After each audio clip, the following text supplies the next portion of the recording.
This video is brought to you by Skillshare. When you hear the word cinematic, what do you think of? Most would think of the world of cinema, the larger-than-life experience that we find at the theaters and in Hollywood pictures. Maybe you think of a certain color palette, music design, the framing, all the specific characteristics that make a film look and feel the way that it does. The cinematic look is so desired because of the way it makes us feel as the viewer. And being able to create that emotion is really exciting. It's a way for us to really transport the viewer and become immersed into a moment that is momentous and important. So for today's video, I want to dive into 8 practical tips that you can incorporate into your filmmaking process to create a cinematic experience. Tip number 1 is going to be lighting. Lighting is such a crucial component to filmmaking, and being able to shape and modify the light in a certain way is one layer to achieving the cinematic look. Let's take the scenario of bride and groom prep. Generally, your couple and their friends are hanging out in a room of sorts, and most venues will have a space with a window. Remember, natural light is your best friend here, and you can get away with so much with just one window. We want to allow natural light to shape shadows and contrast on their face in a pleasing way. This type of lighting that we love to aim for is known as Rembrandt lighting, which is used to create a more dramatic effect on your character's face to produce a captivating yet natural frame. As you can see in the example here, we are utilizing one window and achieving that Rembrandt look by allowing natural light to do its thing. And really the easiest way that you can achieve this look is through one light source. And you can tell that we have achieved this look by the Rembrandt triangle. This is what attracts the viewer to your character and creates that mysterious yet moody feel. And the best way to film this look is from the shadow side.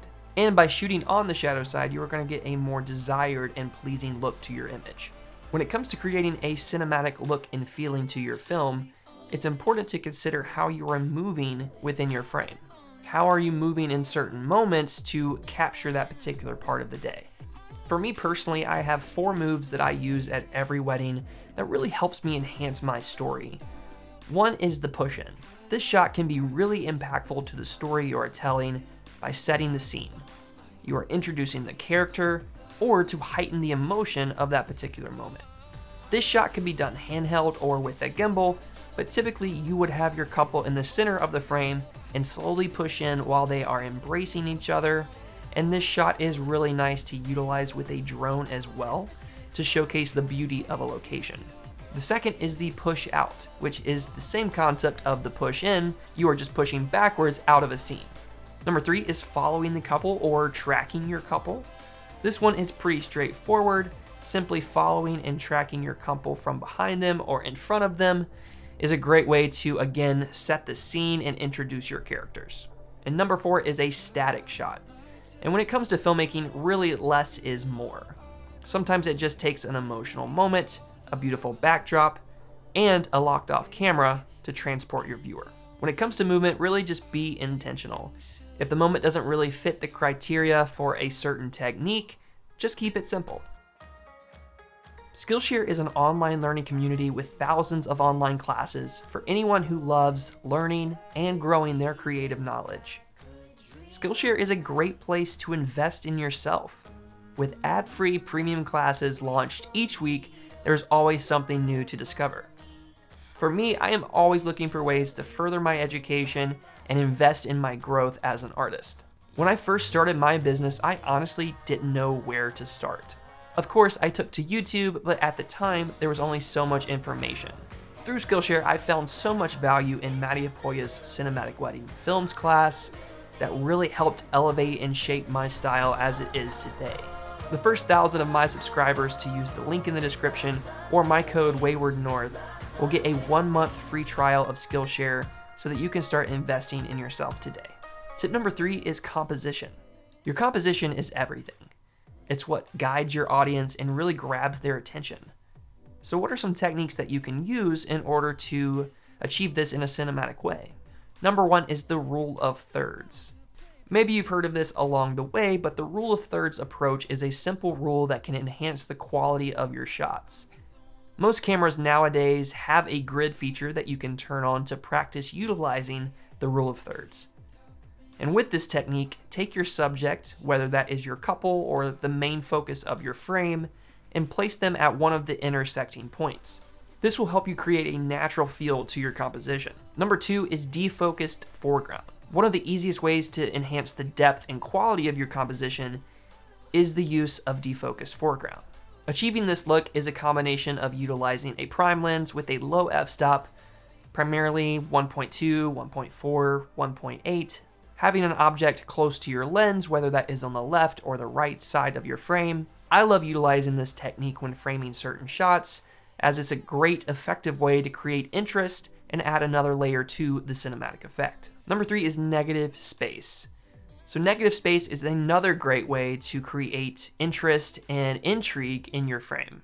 Negative space is really used to simplify an image and create an emotional effect. Negative space is the space surrounding a subject that is usually filled with less detail to lead the viewer's eyes towards the subject in a captivating way. Using this technique at weddings is a great way to tell a story visually. The subtext behind negative space here is to demonstrate the vastness of their love for one another. And it's also a great way to really showcase the beauty of a landscape as well. And number 4 is centeredness. I personally love to utilize this technique as I feel it is a great way to really showcase your couple, their personality in a powerful way. Coinciding with the rule of thirds approach as well, to invite you into your couple's day and into their story. While there are several rules and techniques that surround composition, these are just a few that I use to help guide my framing so that it can help enhance the story that I'm trying to tell. All right, number 4 is handheld. Handheld camera movement is a great way to portray the wedding day in its realist form. Small camera jitters help symbolize the anxiousness and the excitement that your couple may be feeling on their wedding day. For the last 3 years or so, I've really leaned into going handheld at weddings to help create that immersive feeling in my wedding films. And going handheld at a wedding is just very freeing from a creative standpoint. It allows you to really feel in the moment, react, anticipate, and create without any barriers stopping you, such as a monopod or a tripod. Not to say that those tools aren't still useful at weddings, I just prefer to go handheld as it's just fitting more and more in my style. All right, number 5 is lens selection. Your lens choice is so important to the overall look and feel in your film. So what lenses should you use to help achieve the cinematic look? I personally love to use primes over zooms. The benefit of using a prime lens is that it's faster, meaning more light can be let in, also meaning more isolation between your subject and the background. Getting that beautiful blurry background, this isolates your character so that your viewer is drawn to what's focused on screen. My go-to prime lenses include the 24mm, the 50mm, and the 135. These 3 lenses get me through an entire wedding day with no problems whatsoever. Whether you are Canon, Sony, Sigma, I personally use Sigma lenses, but anything with a low f-stop will help you achieve that nice bokeh and depth within your image. All right, tip number 6 is going to be music. So continuing on with another important layer to creating a cinematic effect is, of course, music. Figuring out what song is the best fit for your story that not only creates an emotional response, but that also serves the story that you are trying to tell can be pretty challenging. Honestly, MusicBed has been an incredible resource for me in being able to find songs that really match with my couple's personalities and fit with the story that I love to tell. One of the biggest takeaways when it comes to finding music is to just really be intentional. You don't want to pick something that doesn't fit your couple. You don't want to pick something that's not really fitting to the stories that you tell. You want it to all be in sync with one another. And one mistake that I used to do, I would find one song, fall in love with that song, and felt like, okay, this is just gonna drive my story. And that ultimately ended up in a pretty boring wedding film.